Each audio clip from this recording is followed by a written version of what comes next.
14 सितंबर, जिसे विश्व भर में हिंदी दिवस के तौर पर मनाया जाता है, उसे आरएपीजी कॉलेज में आज एक हिंदी उत्सव के तौर पर मनाया गया। इसी में मुख्य वक्ता के तौर पर हमारे साथ मौजूद थे सिटी तहलका से editor in chief Rakesh Bhatt sir. तो आइए सर से बातचीत कर जानते हैं कि इस बदलते दौर में हिंदी की दशा और दिशा कितनी बदली है और क्या है। नमस्कार सर। नमस्कार जी। सर, आज का समय इतना बदल चुका है, तो बदलते समय के साथ आपके हिसाब से हिंदी की दशा और दिशा में कितना परिवर्तन आया है?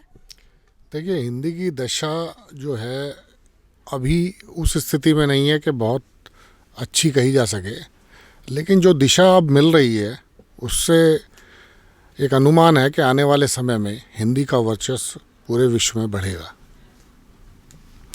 और जो अभी G20 में प्रधानमंत्री जी का एक संयुक्त वक्तव्य था अगले जी को लेके, वो उन्होंने हिंदी में दिया।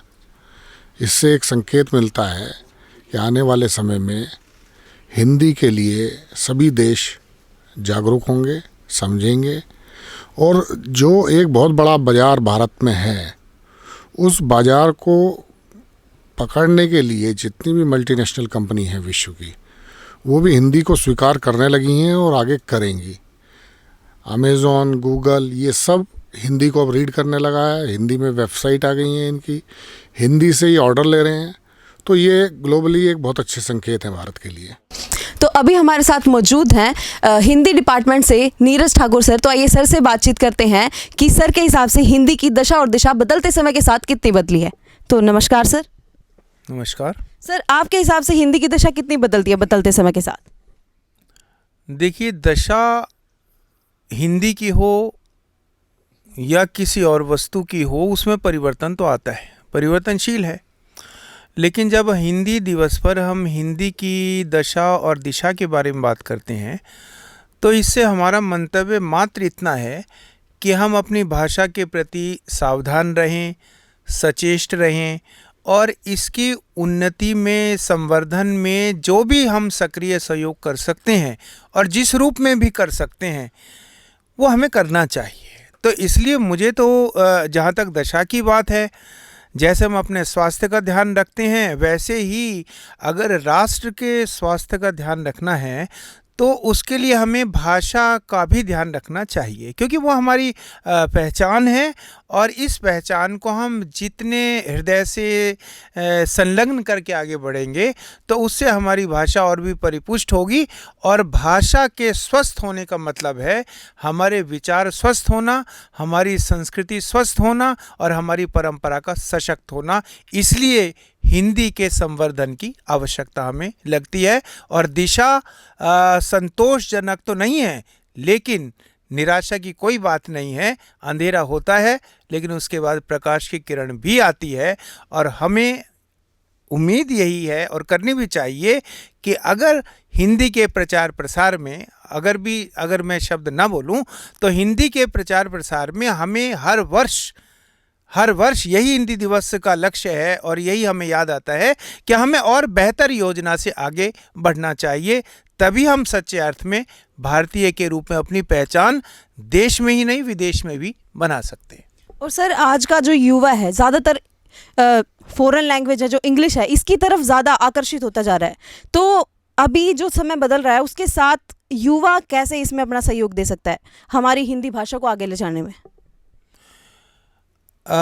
अगर हमारा युवा ऐसा सोचता है, तो इसके लिए जो उत्तरदायी हैं वो हम लोग हैं, और हमें ये जिम्मेदारी लेने में संकोच नहीं करना चाहिए।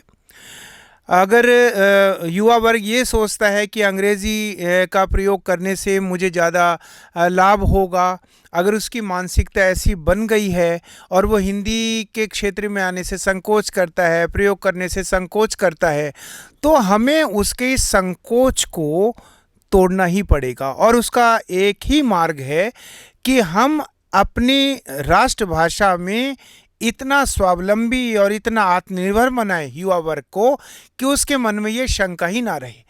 ये काम स्कूल के स्तर पर होता है, कॉलेज स्तर पर तक जब तक बच्चा आता है वो परिपक्व हो चुका होता है, उसके विचार परिपक्व हो चुके होते हैं। ये प्राथमिक स्तर पर ही सिखाया जाना चाहिए कि हमारी भाषा क्या है, भाषा का अर्थ क्या है। शिक्षा का आधार भी मातृभाषा होना चाहिए। अगर हमारा आधार ये दुर्भाग्य से इस ढंग का नहीं है। आज भी हम कोशिश करते हैं कि बच्चे अच्छे स्कूल में जाएं, अंग्रेजी स्कूल में जाएं। अंग्रेजी सीखना अलग बात है, अंग्रेजी भाषा सीखना अलग बात है। भाषाएं सीख लीजिए, दूसरी कोई दिक्कत नहीं है, सीखना चाहिए। लेकिन युवा वर्ग अगर अंग्रेजी की तरफ आकर्षित है तो इसके जिम्मेदार कुछ, तो मैं राजनीतिक बात नहीं करना चाहता, लेकिन कुछ तो हमारी व्यवस्था जिम्मेदार है, कुछ हमारा समाज जिम्मेदार है, कुछ हम जिम्मेदार हैं। हालांकि ये आधा सच है, पूरा सच नहीं है, और हम सब जानते हैं कि आधा सच झूठ से भी ज़्यादा खतरनाक और नुकसानदेह होता है। तो जैसा कि हमने सर से बात की तो सर ने काफ़ी अच्छा उदाहरण दिया कि जो हिंदी की दशा और दिशा है वो बदलते समय के साथ बदली तो है। राष्ट्र को एक अच्छा राष्ट्र बनाना चाहता है, विश्व भर में उसका परचम लहराना चाहता है, तो उसे अपनी भाषा, जैसे हिंदी भाषा है जो हमारी राष्ट्रभाषा है, उसको जो पौधा है उसको लगातार सींचना पड़ेगा। और अगर बात करें युवाओं की तो युवा भी कहीं ना कहीं इसमें खुद ही जिम्मेदार हैं, और कहीं ना कहीं व्यवस्था भी इसकी जिम्मेदार है कि युवा ज़्यादा से ज़्यादा जो विदेशी भाषाएं हैं उसकी ओर आकर्षित हो रहे हैं। पर अगर युवा चाहे तो वो व्यवस्था और सब कुछ अपने हाथों से बदल सकता है, क्योंकि इस देश का अगला भविष्य एक युवा ही है। पर हम गर्व से कहना चाहेंगे कि हिंदी है हम। इसी के साथ हिंदी दिवस की सभी दर्शकों को हार्दिक शुभकामनाएं। कैमरा पर्सन उस्मान के साथ मैं दिवांशु शर्मा, ACP नेटवर्क पानीपत।